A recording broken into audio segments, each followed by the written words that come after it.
ఈరోజు నేను మీ ముందు మాట్లాడుతున్నానంటే మా వైఎస్ఆర్ పార్టీ తరఫున 5 ఏళ్ళు పరిపాలన చేసిన దానికి మా పూతలపూడి నియోజకవర్గం ప్రజలందరూ కూడా నేను థ్యాంక్స్ చెప్తున్నాను.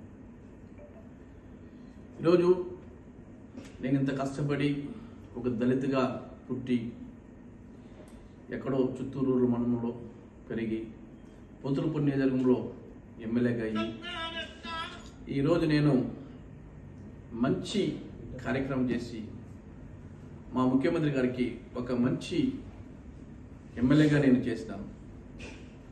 కానీ ఈరోజు నేను చేసింది తప్పు ఏమీ నాకు తెలియదు.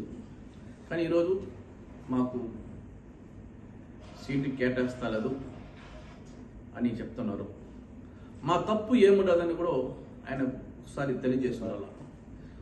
మా తప్పు ఏం చేసినాము, అట్లీస్ట్ 5 ఏళ్ళుగా మీరు ఒక్కసారైనా మనం పిలిపించి ఒక 1 ఇయర్కి ఒకసారి పిలిపించి మీరు చేసే పద్ధతి కరెక్టే కాదు, మీరు ఇది చేసింది ఇది తప్పు, ప్రజలతో మీరు కరెక్ట్ లేదా, లేదు మీరు చేసింది కరెక్టా, నా ఒక్క వ్యక్తిగత కరెక్ట్ లేదా అన్నది కూడా అడుగుండొచ్చు.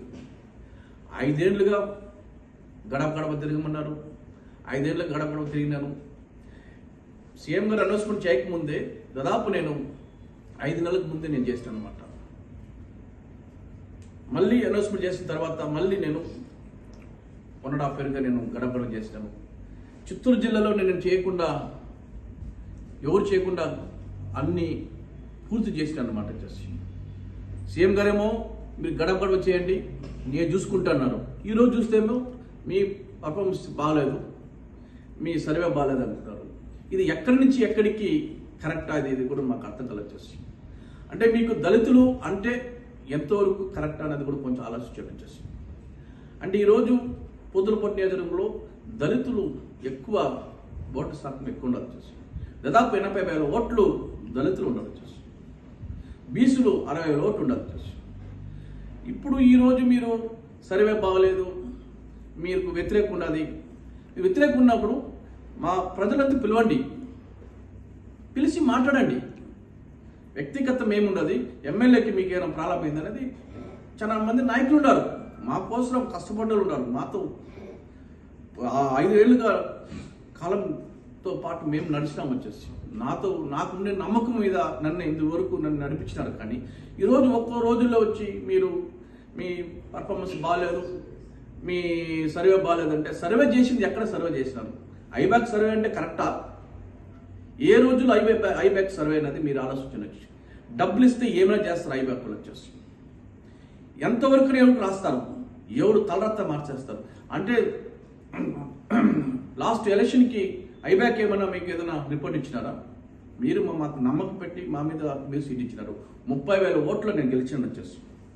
ఈరోజు 30,000 గెలిచింది ఈరోజు ఎంతో రావచ్చు, సగం వస్తుంది, ఏదో ఇంకొకటి ఎక్కువ రావచ్చు. నేను చేసిన కష్టం నాకు ఉండాలి. అన్నీ వదులుకొని నా బిజినెస్ ఫ్యామిలీ అంతా వదులుకొని నా ప్రజలే నాకు, పార్టీ నాకు అని ఉన్నాను. కానీ మాకెందుకు ఇలా అన్యాయం చేస్తున్నారు వచ్చేసి.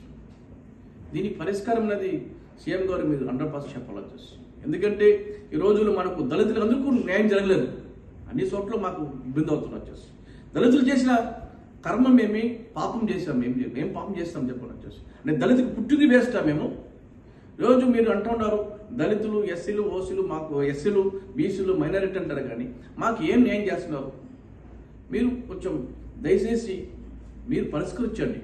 మా ఒక నియోజకవర్గంలో ప్రజలతో మీరే నిర్ణయం తీసుకోండి. అందరూ లీడర్లు, క్యాడర్లు ఉన్నారు, పిలిపించుకోండి, మాట్లాడండి, న్యాయం చేసి. అది లేకుండా సర్వే లేదు, సర్వే బాగాలేదు అంటే ఏ సర్వే బాగాలేదు వచ్చేసి ప్రాక్టికల్గా వచ్చి మీరు చూస్తే మీకు తెలుస్తుంది. అది లేకుండా సర్వే బాగాలేదు, మీకు ఈసారి కాదు అనేది కరెక్ట్ కాదు. 5 ఏళ్ళుగా మేము కష్టపడింది దేనికి, ఏం ఫలితం వచ్చింది? మమ్మల్ని ఇంత కష్టపడి 5 ఏళ్ళకి అన్నీ మీరు 5 ఏళ్ళు కష్టపడి మీరు చెప్పింది మేము చేసినాము. మేము చేసింది ఏం లేదు కదా. మేము చేయాలన్నప్పుడు మాకు పైన అధికారులు ఉన్నారు, పైన మంత్రులు ఉన్నారు, వాళ్ళని అడిగి మేము చేసినాం. కానీ మేము ఓన్గా ఏం చేసింది ఏం లేదు. ఇది చేయాలంటే కూడా మాకు ఇక్కడ మాకు రెడ్డి కమ్యూనిటీ ఎక్కువ ఉంటారు, వాళ్ళని అడిగి చేస్తున్నాం. అడగకుండా ఏం చేయలేం కదా. మాకు ఏమైనా పౌరు చేస్తున్నదా? మేము చేయాలంటే మీరు ఇస్తేగా మేము చేసానికి అవుతుంది. మాకు ఏమి ఇవ్వకుండా మీరు చేయండి చేయండి ఏం చేసేది వచ్చేసి ఎవరితో మేము మాట్లాడాలా, ఎవరితో చెప్పుకోవాలా అంటే దళితులుగా మేము పుట్టింది వేస్ట్ అనుకున్నాను. అంటే మేము ఈరోజు ఇన్ని కష్టపడి చేసుకొచ్చామంటే ఎవరికి వచ్చేస్తాం? ఆ రోజుల్లో మేము పుట్టింది కాంగ్రెస్లో పుట్టినాం, ఆ రోజు నుంచి కాంగ్రెస్ పార్టీలో ఉన్నాం. రాజశేఖర్ గారు అంటే మాకు ప్రాణం. ఆ రోజు నుంచి రాజశేఖర్ గారితో ఎలా ఉన్నాము, ఎలా బతికినాము అన్నది మాకు తెలిసి వచ్చేసి ఈరోజు మిమ్మల్ని చూసి మేము వచ్చినాము. మీరు చేసిన న్యాయమా ఒకసారి మీరు ఆలోచించండి. ఇచ్చేసి సీఎం గారికి నేను చెప్పేది ఏమంటే దళితులకి మోసం చేయొద్దండి, దళితులకి న్యాయం చేయండి. వచ్చేసి మిమ్మల్ని నమ్ముకుని ఉన్నాం. మన పార్టీ అనేది మాకు గుర్తిస్తున్నారు. వచ్చేసి మా పార్టీ అనేది మేము ప్రాణం ఇస్తున్నాం. గతంలో నాకు ఎలక్షన్ అప్పుడు నన్ను కొట్టేస్తే సచ్చి బతికినాను. 1 monthగా కోమా స్టేజ్లో ఉన్నాను. వచ్చేసి మీరు ఇది కూడా మీరు చూడలేదంటే ఎలా చూస్తారు? వచ్చేసి ఎవరి కోసం నేను నిలిచినాను? వచ్చేసి పార్టీ కోసం, పార్టీ బాగుండాల, పార్టీ కోసం కష్టపడుతున్నాను అనమాట. వచ్చేసి అన్ని విధాలుగా నేను పార్టీ కోసం ఉన్నాను. వచ్చేసి ఇటువంటి ఒక నిర్ణయం తీసుకునేది మీరే ఆలోచించండి. మేము ప్రాణం పోతే వరకు వైఎస్ఆర్ పార్టీలో ఉంటాం. మేము మోసం చేసేది మాత్రం లేదు. తప్పనిసరి మీకోసం ఉంటాము, మీకోసం ప్రాణం ఇస్తాం, మీకోసమే మేము బతుకుతాం కూడా ఈరోజు మీకు అందరికీ తెలియజేస్తున్నాం. ముఖ్యమంత్రి గారు కలిసినప్పుడు సర్వే బాగలేదు, కొంచెం మీ మీద వ్యతిరేకం ఉన్నదని చెప్పినారు. వ్యతిరేకం ఉన్నది మీరు తెలియజేయండి. ఏం వ్యతిరేకం ఉన్నది మీరు మా నాయకులతో మాట్లాడండి, మా నాయకులతో మాట్లాడి మీరు నిర్ణయం తీసుకోండి. నేను చెప్పినాను తప్ప ఆయన అడిగినప్పుడు ఇదే మాట్లాడినాను. వచ్చేసి 5 ఏళ్ళు మేము కష్టపడినాము, 5 ఏళ్ళు కష్టపడాలి. ఈరోజు చూస్తున్నారు. ఈరోజు నాకు ఒకటి బాధకరం ఏమంటే గెలవని సీటు కూడా ఇస్తున్నారు. చిత్తూరు జిల్లాలో, తిరుపతి జిల్లాలో వాళ్ళు మీద వ్యతిరేక ఎక్కువ ఉండే వాళ్ళకి ఇస్తున్నారు. కానీ మన మీద వ్యతిరేక ఏముండదు నాకు అర్థం కాలేదు. వచ్చేసి వ్యతిరేకమైన వాళ్ళకి మీద దళితుల మీద ఇంత మృదు చేయలేదు కరెక్ట్ కాదు. అది దళితులేను, మాకు న్యాయం లేదంటే ఏమి న్యాయం చేస్తారు? మీరు దళితులు అంటారు కదా, దళితులకు ఏం న్యాయం చేస్తున్నారు? మాకు అదే నాకు అర్థం కాకుండా ఉన్నాం.